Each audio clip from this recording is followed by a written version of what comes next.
혹시 지난주에 어떤 말씀을 들으셨는지 기억이 나시나요? 지난주에 본문, 제목, 설교 내용 중에 기억나는 부분이 혹시 있으신가요? 표정들을 보니까 전혀 기억이 안 나신다는 것 같으신데 씨에 관한 이야기를 했죠. 네 가지 밭에 관한 비유를 들어서 말씀드렸습니다. 마태복음 13장에 씨 뿌리는 비유, 네 가지 밭의 비유라고도 하는 씨 뿌리는 비유였습니다. 하나도 생각이 안 나신다면 공중에 새가 와서 먹어버린 겁니다. 그 말씀을 먹어버렸습니다.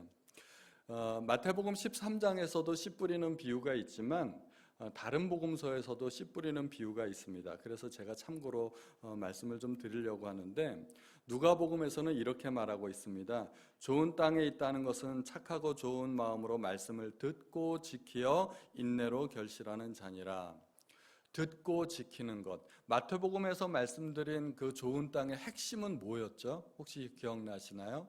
좋은 땅의 핵심은 말씀을 듣고 깨닫는 것, 말씀을 듣고 깨닫는 것이었습니다. 그런데 누가복음에서는 조금 포인트가 달라요. 누가복음에서는 말씀을 듣고 지키어 인내로 결심하는 것. 여기서 지킨다는 것은 무슨 뜻일까요? 지킨다는 뜻이 몇 가지 의미가 있는데, 약속을 지킨다거나 계명을 지킨다는 그런 의미로 사용된 언어가 아닙니다. 여기서는 군인들이 나라를 지킨다고 할 때 그 지킨다는 의미입니다. 그러니까 어떤 행동을 하는 것이 아니라 보존하거나 간직하는 그런 의미로 사용된 것입니다.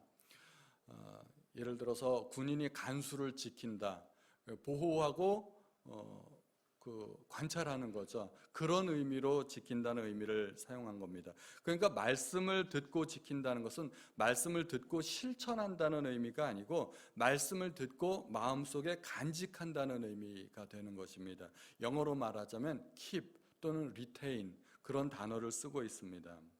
예수님께서 사역하실 때 한 여자가 예수님께 와서 이렇게 말을 했죠. 당신을 뵌 태와 당신을 먹인 젖이 복이 있도다. 그랬을 때 예수님께서는 뭐라고 말씀하셨냐면 오히려 하나님의 말씀을 듣고 지키는 자가 복이 있다고 말씀하셨습니다. 이때 듣고 지키는 것, 여기에서도 킹 제임스 번역은 keep으로 설명을 하고 있습니다. 그러니까 하나님의 말씀을 듣고 마음속에 간직하는 사람이 복이 있다는 것입니다. 우리가 좋은 땅이 되려면 어떻게 해야 될까요? 말씀을 듣고 가슴속에 품어야 됩니다. 길가에 뿌려진 씨를 공중에 새가 와서 채가는 이유가 뭘까요? 그 씨가 땅속에 들어가지 않기 때문에 그래요. 그 씨가 땅속에 들어가지 않기 때문에 땅 위에 그냥 노출되어 있으니까 공중에 새가 와서 그 씨앗을 채가는 겁니다. 그러니까 우리가 좋은 밭이 되려면 말씀을 듣고 마음속에 품어야 됩니다. 내가 간직해야 됩니다. 한 귀로 듣고 한 귀로 흘려버리면은 그것은 우리가 길가의 밭이 되는 거예요. 그 말씀을 듣고서 오래오래 되새김질 하시면서 기억하셔야 됩니다. 그래서 예배 끝나고 식사 끝나고 나서 말씀 나눔 시간에 또 말씀을 같이 나누시기도 하고, 또 지난주의 말씀을 또 한 번 묵상하기도 하시고, 그래서 머릿속에서 계속 되새김질을 하시고 가슴속에 품으셔야 됩니다. 오늘도 하나님께서 주시는 말씀 가슴속에 품으시고 또 깨달음이 있는 시간 되시기를 바랍니다. 올해는 굉장히 특별한 해입니다. 3.1운동이 일어난 지 딱 100주년이 되는 해입니다. 우리나라 사람들이 가장 미워하는 나라가 어느 나라인지 아세요? 일본이죠. 일본입니다. 일제시대 때를 겪었던 우리 선조들은 당연히 그렇겠지만, 우리 부모님 세대는 당연히 그렇지만, 그 시대를 겪지 않았던 우리 후손들도 일본 하면은 그 마음속에 그 벌써 앙금이 있어요. 하도 들어가지고 그 일제 35년간의 그 강점기 시대 때 겪었던 우리 조상들이 겪었던 그 아픔을 너무나 잘 알기 때문에 마음속에 앙금이 있어가지고 일본 그러면은 벌써부터 이 반일 감정, 항일 감정이 마음속에서부터 올라와요. 그래서 국제 축구 경기를 하면은, 다른 나라랑 축구 경기를 하면은 그냥 한국 이겨라 하고 한국을 응원하는데, 일본이랑 할 때는 일본 져라 일본 져라 하고 그렇게 응원을 해요. 그러니까 다른 나라에는 져도 꼭 일본은 이겨야 돼요. 그 우리나라의 정서가 그런 게 있습니다.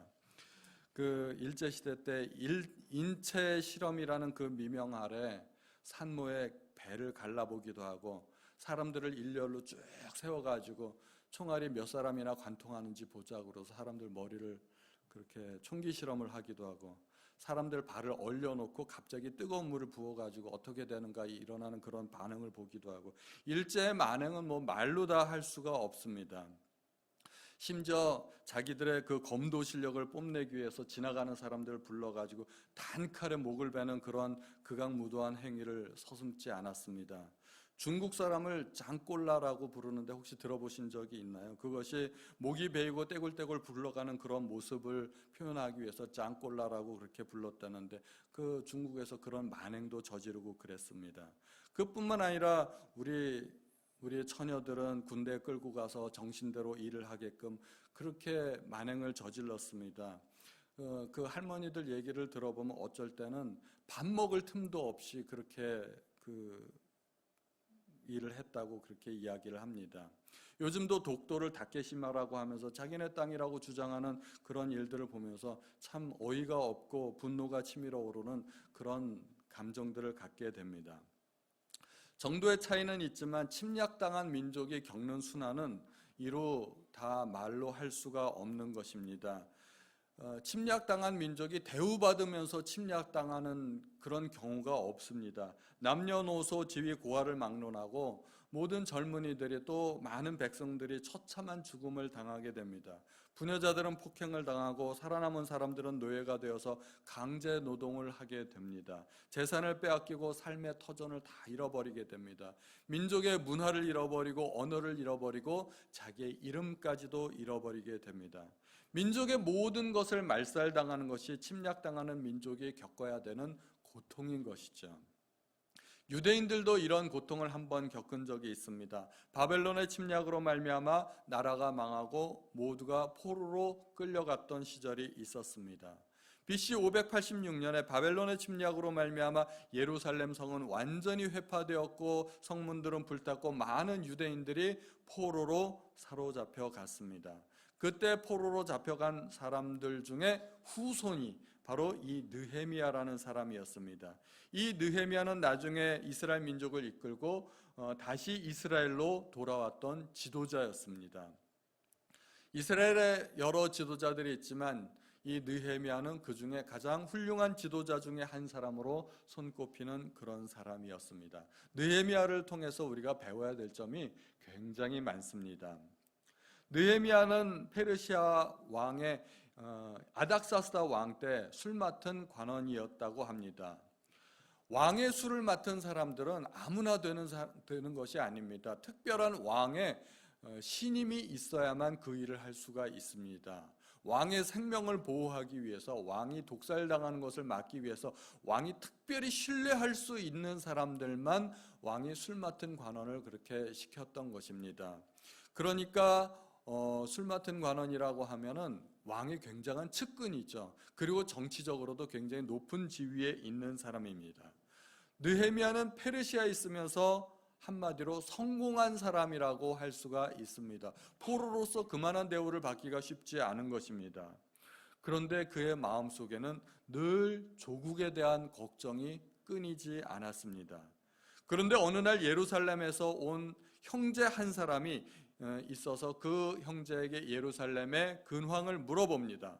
그랬더니 사로잡힘을 면하고 남은 사람들은 그 도에서 큰 환난을 당하고 능욕을 받고 예루살렘 성은 회파되었고 성문들은 불에 탔더라 하는 이야기를 듣게 됩니다. 예루살렘이 처음 회파된 것은 바벨론 왕 느부갓네살 왕 때였습니다. 느부갓네살 왕은 예루살렘을 회파시키고 많은 백성을 포로로 사로잡아 갔습니다.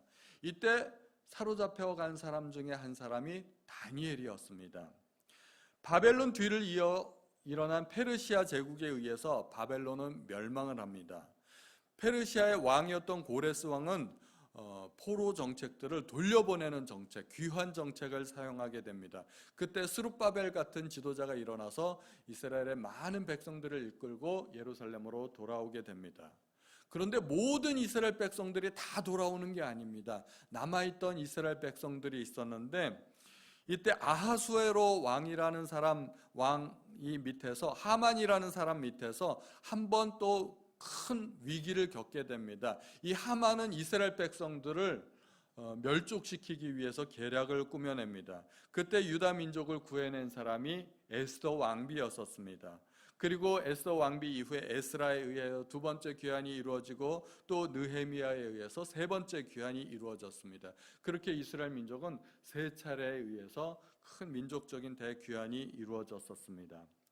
에스라가 예루살렘에 도착했을 때 그의 첫 번째 사명은 무너진 성전을 회복하는 것이었습니다. 하나님 앞에 드리는 제사를 회복하기 위해서 무너진 성전을 회복하였습니다. 그리고 성벽공사도 예루살렘 성벽공사도 진행하려고 했으나 대적들의 방해와 침략으로 성공하지 못하고 다시 무너져 버렸습니다.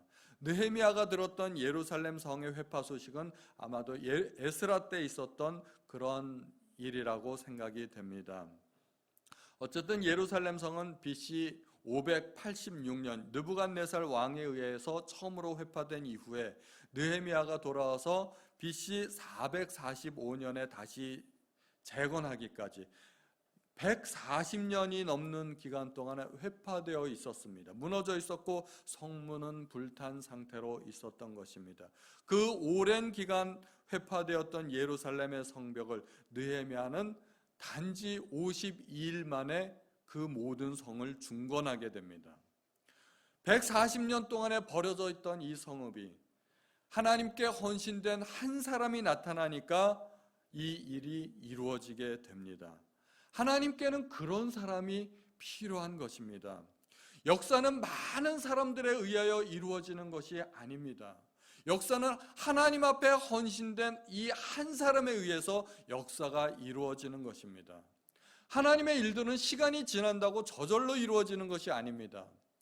140년 동안 방치되어 있던 이 예루살렘 성은 느헤미야라는 이 한 인물에 의해서 단 52일 만에 모두 중건되고 마는 것입니다. 세상에는 좋건 나쁘건 인류 역사에 영향을 끼친 사람들이 많이 있습니다. 예를 들면 에디슨 같은 사람은 인류 역사에 지대한 공헌을 했습니다. 우리도 오늘날 그 덕을 보고 있습니다. 밤을 낮처럼 그렇게 지낼 수가 있습니다. 반면에 히틀러 같은 한 사람으로 말미암아 유대인 600만 명이 학살을 당했습니다. 파스테르 같은 사람은 세균을 발견을 했죠. 그래서 병의 원인이 세균이라는 것을 알아내게 됩니다. 그리고 그렇게 함으로 백신을 발견하게 되고 수많은 사람들을 전염병에서 구원할 수 있었습니다. 유럽 인구의 3분의 1이 흑사병으로 죽었답니다. 믿어지십니까? 흑사병이 한번 돌면 집집마다 송장 치르지 않는 집이 없다고 할 정도. 유럽 인구의 3분의 1이 흑사병으로 죽었다면 말을 다 했죠. 그런데 파스테르가 백신을 개발함으로 말미암아 그 사람들을 구해낸 겁니다. 또 인류 역사에 악영향을 끼쳤던 한 사람이 있죠. 칼 마르크스.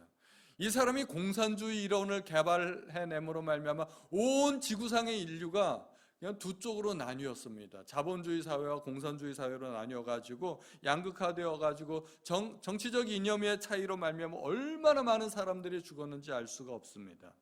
이렇게 한 사람이 인류 역사에 큰 영향을 끼치는 경우가 대단히 많습니다. 경우에 따라서는 좋은 영향을 끼치기도 하고 경우에 따라서는 나쁜 영향을 끼치기도 합니다. 한 사람이 마귀에게 쓰임을 받느냐 또는 하나님께 쓰임을 받느냐에 따라서 인류 역사의 판가름이 달라질 수 있게 됩니다. 어떤 공동체에 헌신된 한 사람만 있으면 그 사람 때문에 공동체가 살아나는 경우가 있습니다. 반대로 한 사람 때문에 공동체가 어려움을 겪기도 합니다. 나 한 사람 때문에 여러 사람들이 행복해질 수도 있고 나 한 사람 때문에 여러 사람들이 불행해질 수 있다는 사실을 우리는 알아야 되는 것입니다. 우리는 예레미야가 아니라 느헤미야에 대해서 다시 한번 알아보고자 합니다. 예루살렘 성의 그 회파된 소식을 듣고 느헤미야는 앉아서 그 자리에 주저앉아서 울고 수일 동안 슬퍼하고 하늘의 하나님 앞에 금식하고 기도하였다고 그렇게 쓰여져 있습니다. 그는 조국과 민족을 사랑하는 사람이었습니다. 자기는 페르시아에서 성공하고 편하게 먹고 살 수 있었지만 그의 관심은 조국과 민족에 있었다는 것입니다.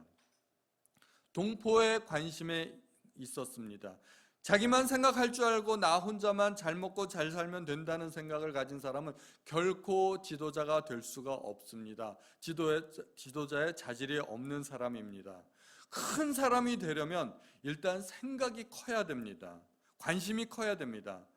나라의 지도자가 되려면 한 나라의 정치, 경제, 사회, 문화, 외교, 국방, 교육에 이르기까지 모든 분야에 관심을 가질 수 있어야 됩니다.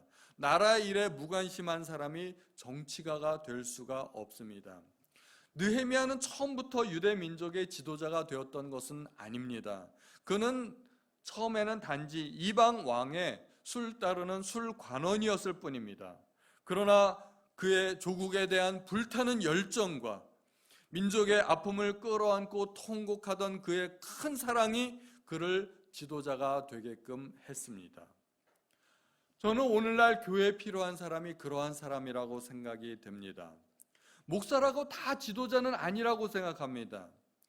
물론 훌륭한 목사님들이 많이 있습니다. 훌륭한 목사는 어떠한 사람일까요? 신학에 뛰어나고 해외 유학파이고 설교를 잘하면 훌륭한 목회자라고 할 수 있을까요?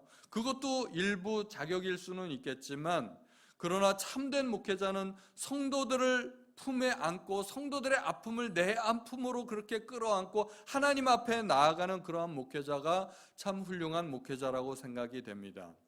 그러나 꼭 목사만이 교회의 리더일 수만은 없다고 생각을 합니다. 성도님들 중에서 누구라도 교회의 문제를 내 문제로 알고 교회의 아픔을 내 아픔으로 끌어안고 그렇게 하나님 앞에 나아갈 수만 있다면 그런 사람이 교회의 지도자라고 생각을 합니다. 그런 사람이 교회를 살립니다. 교회의 문제를 지적하고 비판하는 사람은 명석한 사람일 수는 있겠으나 리더는 아니라고 생각을 합니다. 참된 리더는 그 문제 때문에 아파하고 슬퍼할 수 있는 사람, 그러한 사람이 교회의 리더가 되는 것입니다. 느헤미야는 민족의 고난과 예루살렘 성에 회파된 소식을 듣고는 그 자리에서 주저앉아서 울면서 슬퍼하면서 금식하였습니다. 느헤미야의 관심은 혼자서 잘 먹고 잘 사는 데 있지 않았던 것입니다. 그의 관심은 조국이 폐허가 되고 동포들이 고난당하는 것에 있었습니다. 그렇기 때문에 그는 안락하고 편안한 지위에서 내려와 이스라엘 민족을 이끌고 고국으로 돌아가는 험난한 길을 선택할 수 있었던 것입니다. 성경에 또 한 명의 그러한 지도자가 있다면 그 사람은 모세일 것입니다. 모세는 이집트의 왕자로 태어났습니다. 가만히만 있었으면 그는 이집트의 왕이 될 수도 있었던 사람입니다. 그런데 그는 그의 관심은 왕좌에 있지 않았고 압제당하고 고통받는 자기 민족에게 있었습니다. 그는 이집트의 왕으로서 영광받기보다는 이스라엘 민족의 지도자로 하나님의 백성과 함께 고난받기를 선택했던 사람입니다. 모세의 그 선택 때문에 하나님은 그를 어떻게 사용하셨을까요? 그 한 사람을 통하여 200만이나 되는 이스라엘 민족을 포로에서, 노예에서 구출할 수 있었던 것입니다. 하나님은 그를 200만 이스라엘 민족의 지도자로 세워주셨던 것입니다. 저는 우리 성도님들이 다 큰 사람이 되기를 바랍니다. 지도자와 같은 사람이 되기를 바라고 모두가 각자 자기가 속한 그룹에서 리더가 되실 수 있기를 바랍니다. 그러려면 우선 생각이 커야 됩니다. 내가 속한 공동체를 품을 수 있어야 됩니다. 나보다 우리를 먼저 생각할 수 있어야 됩니다. 나라의 지도자는 백성의 아픔을 끌어안을 수 있는 그런 사람이어야 됩니다. 정치적인 지위가 있다고 모두가 다 지도자가 되는 것은 아닙니다. 큰 생각이 있어야 되고 큰 사랑, 큰 관심이 지도자를 만드는 것입니다. 도산 안창호 선생은 민족의 아픔을 품에 끌어 안았습니다. 그래서 그는 민족의 지도자가 될 수 있었던 것입니다. 우리가 꿈을 크게 가지면 세계도 끌어안을 수 있습니다. 세계 열방의 모든 선교사님들은 바로 그러한 사람들입니다. 그 나라를 품었습니다. 선교사님들이 그 나라의 역사를 바꾸었습니다. 우리나라에 들어온 선교사님들이 무엇을 했을까요? 단지 복음만 전한 게 아닙니다. 우리나라에 학교를 세우고 병원을 세웠습니다. 그리고 인재들을 길러냈습니다. 우리 조상들은 세상에서 가장 넘기 힘든 고개가 보릿고개라고 하던 사람들이었습니다. 정말 그 고개를 넘지 못해서 수많은 사람들이 겨울을 넘지 못해서 봄에 그렇게 굶어 죽고 그랬습니다. 오늘날 우리는 소득 3만 불 시대를 살고 있습니다. 오늘날 우리가 이렇게 살고 있는 것은 대통령들이 나라를 잘 세워서가 아니고 정치를 잘해서가 아니라고 저는 그렇게 생각합니다. 우리가 오늘날 이렇게 살 수 있는 것은 선교사님들의 헌신과 희생과 기도가 있었기 때문에 오늘날 우리가 이렇게 살고 있는 것이라고 저는 그렇게 믿습니다. 저는 우리 교회가 인재를 키워내는 교회가 되기 바랍니다. 우리 교회에서도 세계를 끌어안는 그런 선교사님들이 나왔으면 좋겠습니다. 대한민국 교회를 이끌어갈 훌륭한 목사님, 장로님들이 나와야 됩니다. 우리 교회에서도 국회의원들이 나와야 되고 장로님들이, 장관들이 나와야 되고 또 더 나아가서 대통령도 나와야 된다고 저는 그렇게 생각을 합니다. 그들이 이 나라, 이 정치를 이끌어 가야 됩니다. 하나님이 원하시는 정치를 한번 해봐야 됩니다. 우리들 중에서 이 나라 경제계를 이끌어갈 대기업 회장들도 나올 수 있어야 된다고 생각을 합니다. 우리 교회에서 훌륭한 학자, 발명가 인재들이 나오기를 바랍니다. 우리들 가운데서, 그리고 우리들의 자녀들 가운데서 그러한 큰 사람, 큰 지도자들이 나올 수 있기를 바랍니다. 느헤미야는 또한 기도하는 사람이었습니다. 기도의 사람이었습니다. 훌륭한 지도자가 갖춰야 될 덕목이 있다면 그것은 하나님을 신뢰하고 하나님을 의뢰하는 삶입니다. 미국의 가장 뛰어난 대통령이라 한다면 아마도 아브라함 링컨일 것입니다. 아브라함 링컨은 백악관을 기도실로 만든 대통령이었습니다. 그는 남북 전쟁에서 이길 수 없는 그런 위기의 순간까지도 갔지만 그는 결국 기도로 승리하였습니다. 남북 전쟁이 한참일 때 북군이 매우 불리한 상황에서 그의 한 보좌관이 대통령에게 질문을 합니다. 각하, 하나님께서 우리와 과연 함께 하실까요? 그때 링컨이 대답한 대답이 바로 이것이었습니다. 하나님께서 우리와 함께 하시는지는 중요하지 않다네. 다만 중요한 것은 우리가 과연 하나님과 함께 하느냐 하는 것일세. 그렇게 대답을 했다고 합니다. 링컨은 오직 하나님만 바라보고 하나님만 의지했던 사람이었습니다. 백악관은 그의 기도실이었습니다. 많은 지도자들의 큰 잘못은 자기의 정치적인 능력을 과신한다는 것입니다. 그래서 실패하게 됩니다. 우리나라는 역대 많은 훌륭한 대통령들을 배출해내었습니다. 김영삼 대통령과 김대중 대통령은 매우 훌륭한 대통령이었습니다. 김영삼 대통령은 교회 장로님이셨고 김대중 대통령은 독실한 천주교 신자였습니다. 그들이 대통령에 당선되었을 때 온 나라는 축제였었습니다. 우리나라에도 드디어 훌륭한 대통령을 모시게 되었다 그러고 온 나라가 기뻐하고 축제를 벌였습니다. 임기 초기에 그들의 임기는 어떤 연예인들보다도 더 높았었습니다. 그런데 정작 대통령에 당선이 되자 그들은 자신의 정치적인 능력과 인맥, 정치적인 수단들을 사용하기 시작했습니다. 자신의 정치적인 능력을 과신하고 하나님을 의지하지 않은 결과 임기 중에 매우 큰 과오들을 남기고 말았습니다.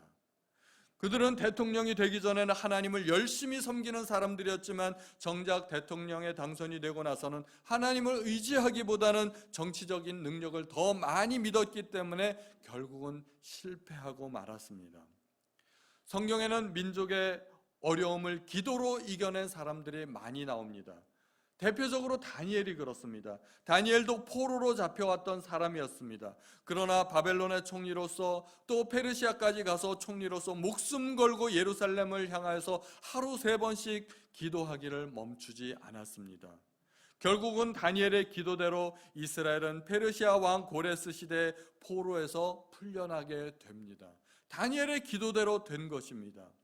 페르시아의 왕비였던 에스더는 유대 민족이 미움을 받아 민족이 멸절할 뻔한 그런 위기에 처했었지만 온 민족이 3일 동안을 금식하고 기도하고 에스더 왕비가 죽으면 죽으리라 하는 일사각오로 왕 앞에 나갔을 때 민족을 구원할 수 있었습니다. 다니엘도 에스더도 느헤미야도 모두가 식민지 백성의 신분이었습니다. 그러나 그들은 나라의 독립을 위해서 독립군을 조직하지 않았습니다. 나라의 위기를 극복하기 위해서 무슨 특공대나 게릴라 같은 군대를 조직하지 않았습니다. 그들은 한편으로는 이방의 정치가였지만 그러나 다른 한편으로는 하나님만 전적으로 의뢰하였던 유대 민족의 지도자였던 것입니다. 그들은 오직 기도로 승리하였습니다. 지도자들은 여러 가지 어려움들을 만날 수밖에 없습니다. 그때 자신의 능력과 정치적인 수단을 의지하게 되면 실패하게 됩니다. 반면에 하나님을 의뢰하였던 지도자들은 모두가 승리했습니다.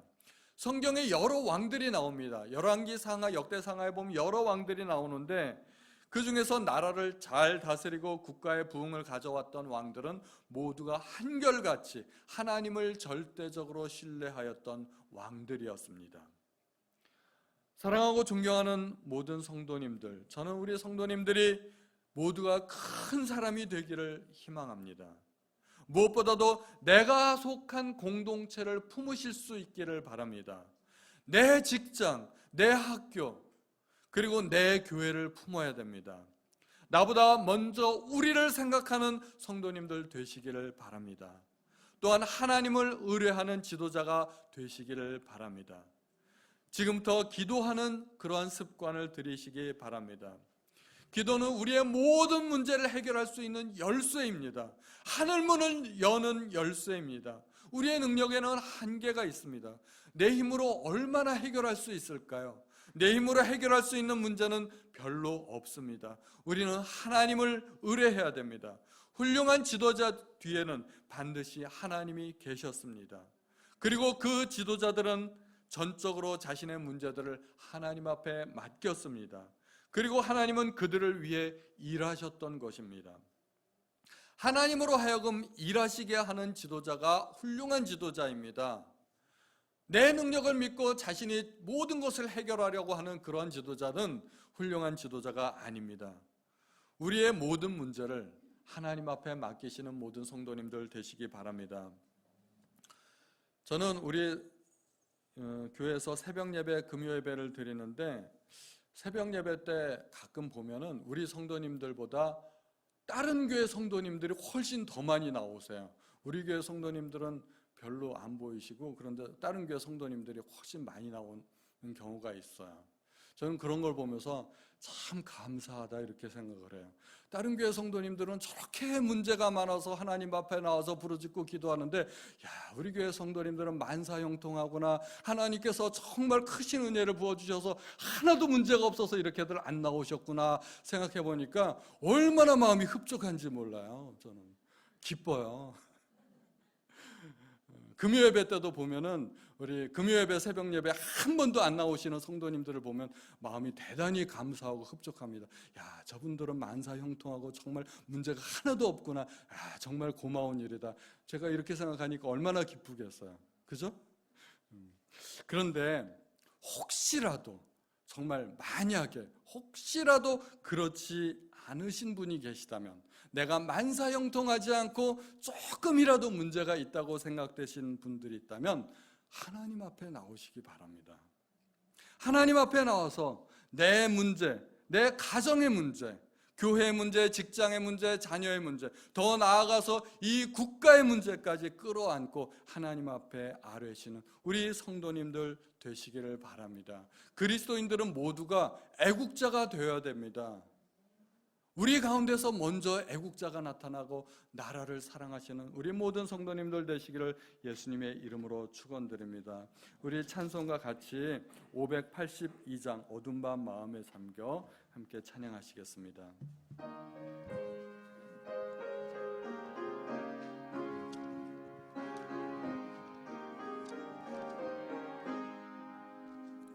어두운 밤 마음에 잠겨 역사의 어둠 짙었을 때에 계명성 동쪽에 밝아 이 나라 여명이 왔다.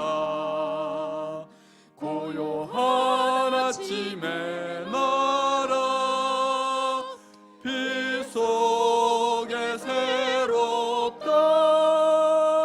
이 빛 삶 속에 얽혀 이 땅에 생명감 놓아간다.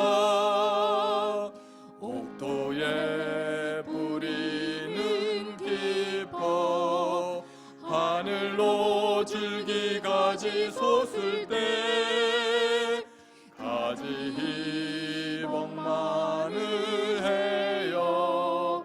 그 열매 만민이 산다.